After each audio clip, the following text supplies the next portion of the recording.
Hello everybody, and welcome to another Hearthstone video. So today we're going to talk about my newest deck that I've published. It is the Ramp Druid. So it is like many other Ramp Druid decks, but it is quite a bit different in certain respects. For those of you who don't know what a Ramp Druid is, essentially it is a Druid that it takes a lot of advantage of the cards Innervate and Wild Growth to get a lot of mana very, very quickly. And essentially ramp is the term used in TCGs, is to ramp into a higher mana curve very quickly. So essentially, instead of just waiting until turn 4 to play your Yetis, usually you actually play them earlier. Instead of waiting until turn 6 to play your Sunwalkers, usually you actually can get them out very, very fast. Turn 4, even turn 3 sometimes. So essentially, the fact that the curve is very much weighted to the end, it has a big fat late game.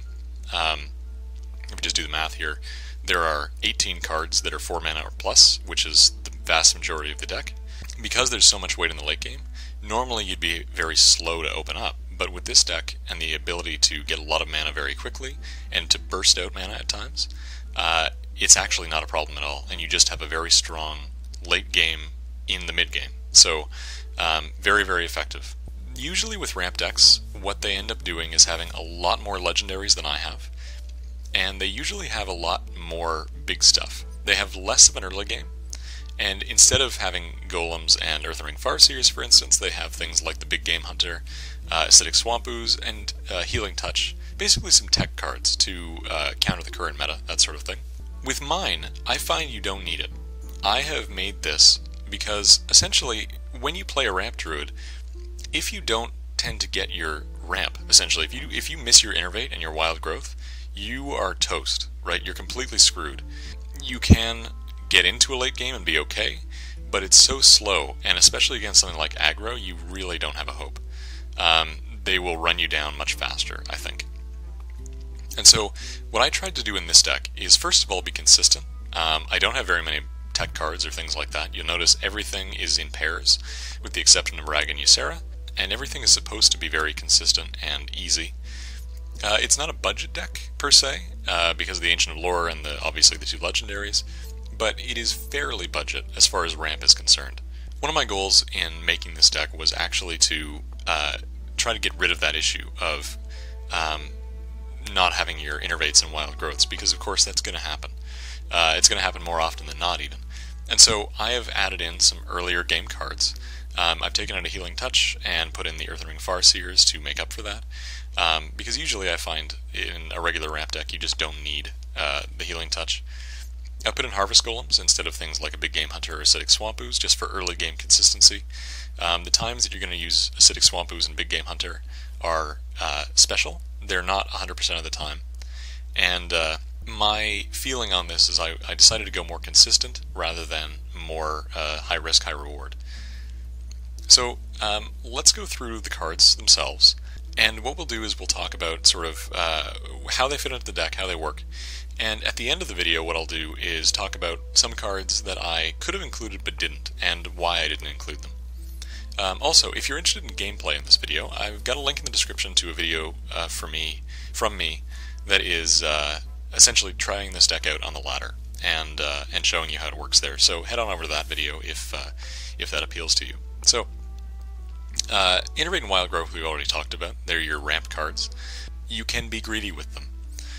With Wild Growth, you can play that, you can coin into that on turn 1, and it's a fantastic play. And you're never wasting the mana. The weirdest time to use this is usually around turn 7 or 8.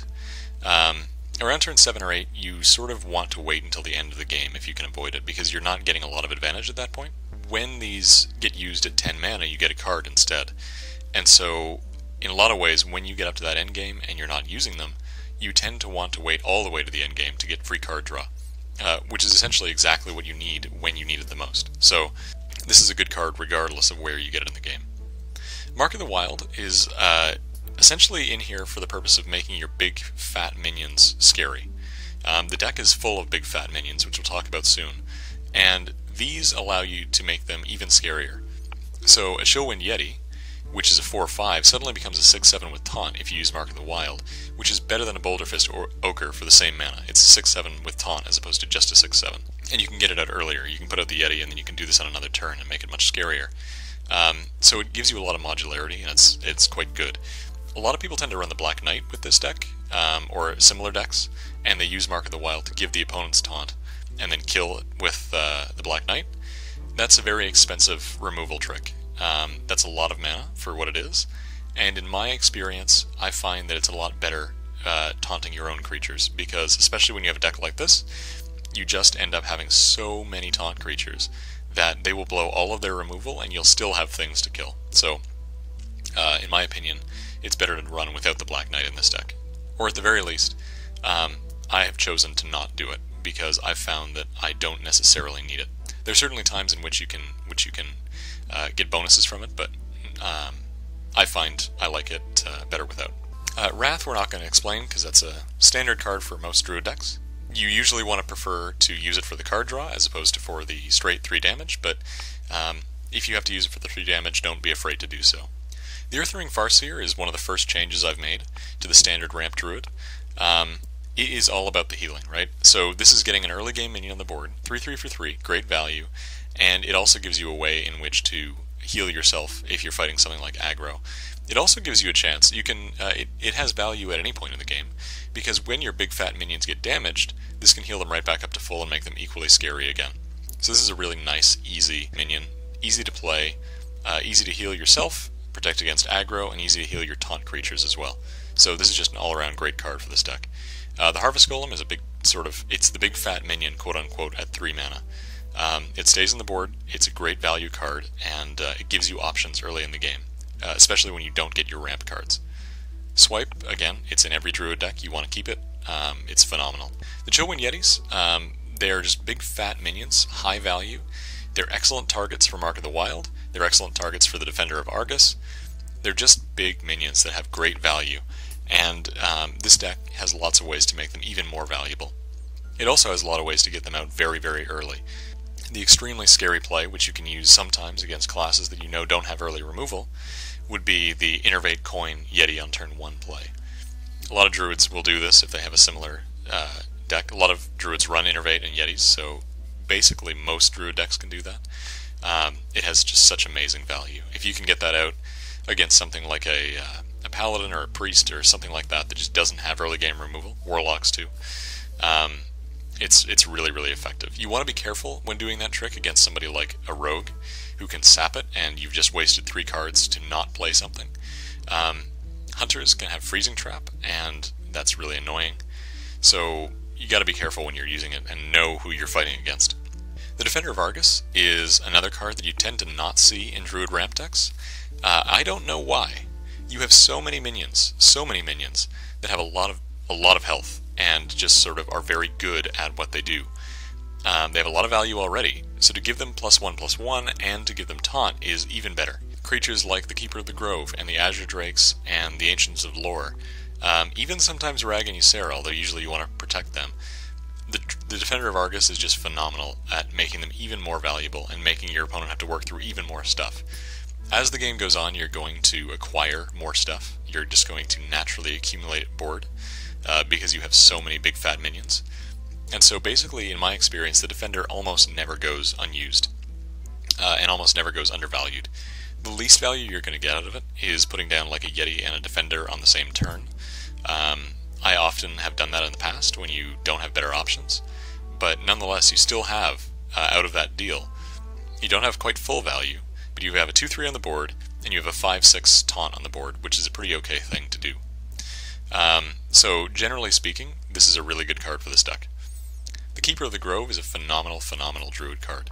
The current meta is really weird, frankly. Early season tends to be that way, and there's a lot of people trying a lot of different things, but what I'm finding, and this could be wrong, this could be just my experience, but what I'm finding is less crazy aggro and more interesting mid-range sort of experiments, as well as control decks. Control decks are coming back. And so silence is becoming increasingly valuable, where before it was not, because mostly it just went wasted. The Keeper of the Grove is a trick that Druids have that make it so you don't need to tech in silences. I was considering in this deck putting in things like Spellbreakers or Owls to fight the meta, but the thing is, you actually don't need them because you have the Keeper of the Grove. Really high value card, great for doing 2 damage, it's like an SI7 agent that you don't need to combo out. But by the same token, if you're in a bind, especially against heavy control decks that you know are going to run big taunts or things like that, you can silence them, which is just a really nice ability. The Azure Drake is basically auto-include in most of the decks that I build. It is draw a card and spell power, which makes your swipe super valuable. It's basically the only thing in the deck that actually benefits. I mean, Wrath, I suppose. But nonetheless, it's draw a card and it's a 4/4 body. To me, that's exceptional, and it's a really good value card. There's a lot of card draw in this deck, and in my experience, you basically never have a problem with not having enough cards. So this is one of those contributors to that. The Druid of the Claw is a fantastic card. It's great value, great body. Usually you put out a 4/6, but by the same token, sometimes you can make it for. It's a really good play, actually, to innervate coin out on turn 2, in charge form to kill something like a Nat Pagal, or even just to charge form to really take early board control when you can abuse it, when you know you can abuse it. This is sort of like an auto-include, I think, in most Druid decks, so this is no different. The Sunwalker is your upper range giant taunts. They're very hard to get rid of. It's a Yeti with Divine Shield, and it has taunt. I mean, that's a really difficult thing to do. A really difficult thing to get rid of. You can usually ramp them out very, very fast, and they're just awful to get rid of. And so you can put one of these out, and the likelihood is that they're not going to get rid of it on one turn. And so then you put out other stuff around it, and essentially they are something that really can help to shift tempo in your favor. Really high value cards. Ancient of Lore is just an auto-include, again, in a lot of Druid decks, for my opinion. The card draw is usually what you're going to be doing, because in my experience, you're hiding behind so many taunts, and you have so many big creatures that you usually don't take a lot of health damage unless you're up against something that's like crazy aggro. So this will be card draw that's late game. Really, really good. You can innervate this out very early, frankly. Especially with Wild Growth, you can be getting these things out very quick, and getting a lot of card draw, a lot of options. So they're really good cards. For endgame, you have Rag and Ysera. And these picks are just sort of... Part of it is what I have, legendary-wise, but I actually wouldn't change this. I don't have Cenarius, but I would not use Cenarius in this deck. He has, give all your other minions 2/2, which is pretty scary, to be fair, or the Treants with Taunt, which is fine. But I find that I actually get a lot of value out of Rag and Ysera. It's so easy to play them in this deck, especially with Innervate. With Innervate and Rag, you can actually put out Rag and a Defender of Argus if you want. You could do Rag and a Keeper of the Grove. You can do a lot of stuff in a really mana-efficient manner. And Ysera is hard to do that with because of the 9 mana thing, but by the same token, you usually don't need it. You have so much board control late game, usually, that putting out Ysera is not going to screw with you. It's going to be nice, easy to do, and you're just going to get a lot of free cards out of it. These two legendaries are excellent anyway, and they have a lot of mileage. So, to me, they're just sort of really good things to cap this deck off. So let's talk about cards that I didn't include. There are a number of cards that you tend to see in high-end Druid control decks that are not in mine. I haven't really thought too hard about a lot of them, but I want to talk a little bit about why I didn't include certain ones that are very much common. So, Naturalize, some people are using now that Tinkmaster's gone. It's still a bad card. It's an awful card. I forget who it was that said the standard line. It should actually say destroy a minion and your opponent wins the game. But it is similar to that. The only instance when this is good is when you are going to win the game and the only thing standing in your way is like a giant taunted up giant or Ragnaros or something. But it's so situational, it's absolutely not worth it in basically all occasions. No Healing Touch, because that's what the Earthen Ring Farseers are for, and it's basically Healing Touch in minion format, which I much prefer. It's more creatures on the board. No Savage Roar, and no Savage Roar Force of Nature combo. I don't think the deck would benefit from it. The real goal of the deck is to be ramping, right? So you're slowly building up board presence, and building up taunts, and making it so that they can't get at you. Savage Roar is effective. Savage Roar would be good for that, but usually you're not going to have... It's not a token druid, right? So the benefit you get from that is maybe 4 or 6 damage, and at the end of the day, it's much better to include different cards that give you more benefit. Nourish. Nourish is a big one that is often in ramp decks, at least one Nourish.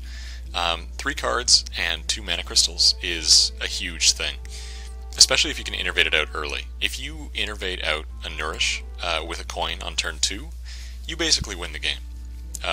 You get the 2 mana crystals and you just win. But at the same time, this deck has a lot of means of card draw, and it has a lot of means of ramping already. I don't think that you need another one. Instead, you have things like the Azure Drake that takes the place of this in the 5 slot. It's a card draw, and you're not gaining mana crystals or 3 cards, but it's a minion, it's spell damage, and it's card draw. So I don't actually see a lot of reason to have this. You have so much going already, it's almost redundant, it's over the top. Another thing that people tend to put into these decks is Starfall. Great aggro control, and to be honest, I'm not sold on not having it. This is not something I'm going to argue against with a lot of force or anything. I think it's a really good card, and it may well have a spot in here. It's going to depend on, essentially, whether I encounter a lot more aggro in the meta or not. I actually think that as the game progresses this season, I think that we're going to see less aggro. I think there's going to be a return to mid-range and control. So I think that Starfall is going to get progressively less useful as the season goes on, but I could be absolutely wrong about that. So, if aggro continues to be a big deal, if Hunters and Warlocks in Zoo mode keep on dominating, Starfall is a great card and should probably be in there. But as of right now, I've not seen a real reason for it. Starfire is not good enough, in my opinion. It just, instead of this for 6 mana, I'd rather have a Sunwalker. Even though it's a card draw, we have lots of card draw, and something like a big fat taunt minion is much better in this deck. No Ancient of Wars, I say big fat taunt minions, and this isn't here. A lot of the reason for that is because we have it in much more efficient formats with less mana. So, like, even though the Ancient of War is really good, it's a 5/10, by the same token, usually you have things like Silence and big removals for that. I find that having Sunwalkers and having Druids of the Claw, and then also having Defender of Argus to get all these guys up, and of course Mark of the Wild, all of that is enough. And I think that having the Ancients of War in here, I think, would bring the curve up too much. Essentially, it is good as it is. It's actually quite fast for a ramp druid, in my experience. It goes quite quickly. And so this would slow it down a bit too much, and I don't like that. On to neutrals. So obviously with a ramp druid you don't need 1s or 2s basically at all. There are some cards here like the Acidic Swamp Ooze that you might consider teching in, but I don't actually find it to be necessary. I've not really encountered a lot of warriors or hunters as of right now where it's really worth it to put that 1 card in for them. I have in here 3-drops. I have 4 3-drops. And instead of having the ones I have in, you could theoretically have something like the Acolyte of Pain for card draw, but I don't think it's necessary. We have a lot of card draw already. The Big Game Hunter is another choice. That would be good. But again, right now the meta is very weird.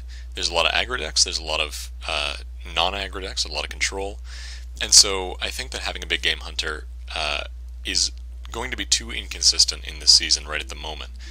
It's a great sideboard for a tournament, it's a great sideboard if you know who you're fighting, but if you don't, and if you are just on the ladder, I think that it's better.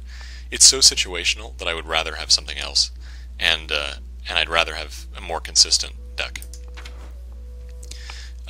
As for other 3s, there aren't a whole lot that are appealing. The Shattered Sun Cleric would be cool for buffing, but I think the Harvest Golem just has better value. The Earthring Farseer is there for the healing, and so that's not going to change, in my opinion. The Harvest Golems I'm more open to change. Shattered Sun Clerics would be an okay switch to them, but I don't know how I feel about that. I think that I do like the survivability of the Harvest Golems better. In the 4-drop range, Defenders of Argus are something that you could theoretically switch out. I mean, Dark Iron Dwarves are good, but I just think that the Defenders are so strong. You could do Sinjin Shieldmasters instead, and a lot of Druid ramp decks do exactly that.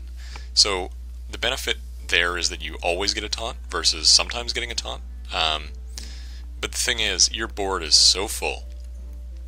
Like all the time, you will have minions on the board. Generally speaking, if you're even doing middlingly okay, and you will absolutely get benefit out of the Argus. So in my opinion, the Defender of Argus has much higher value potential here. The deck is not handy enough, as it were, for a Twilight Drake, and Spellbreaker is redundant because you have the Keepers of the Grove.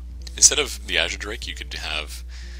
well, actually, I like the Azure Drake as it is. If I was going to switch out anything up here, it'd probably be the Sunwalkers. People like Faceless Manipulators, and especially for a deck like this, I could see that working. Because essentially, you have a lot of big fat minions of your own to copy. And so, you could put down, conceivably, a Druid of the Claw, and if you'd already used your other one, you could actually Faceless Manipulator it, and it would get its value, and you'd have 2, 4, 6 taunts on the board.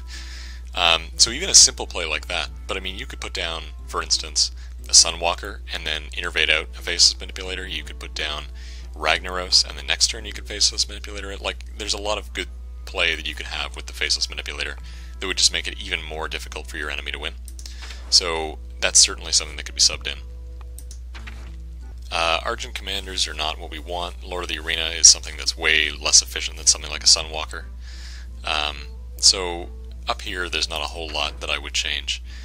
As for other legendaries, I actually like them the way they are. I really like Rag, I really like Ysera, and so, in my opinion, they are just the legendaries that work the best with this deck.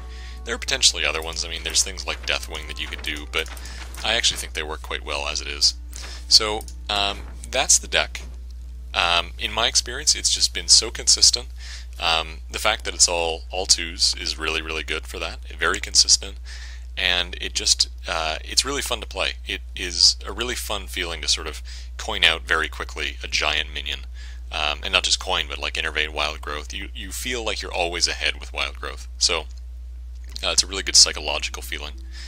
So in any case, if you have any feedback or comments or anything like that, feel free to leave them in the comments. I also have a link to my deck on Hearthstone in the description. So go over there and comment there and ask me questions. I'm usually quite quick to respond. Other than that, if you check out the description, I have my trial series where I actually play this deck in ladder and see how it goes. So go check that out, see how it fares, see if you like it, and go from there. So thanks very much for watching, guys, and I will see you next time.